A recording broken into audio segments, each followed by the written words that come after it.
Siswa SD Borong Jambu yang sekolahnya berdekatan dengan TP Antang terpaksa menggunakan masker saat mengikuti ujian tengah semester.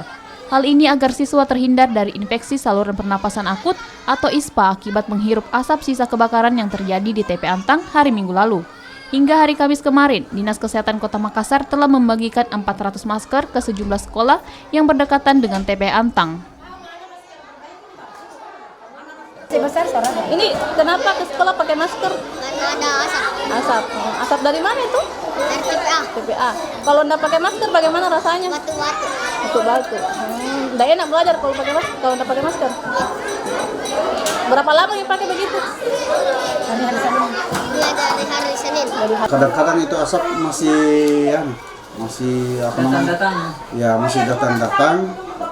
Tergantung dari arah anginnya. Arah anginnya. Ya. Pak, kan beberapa hari lalu anak-anak sempat dipulangkan ya, Pak?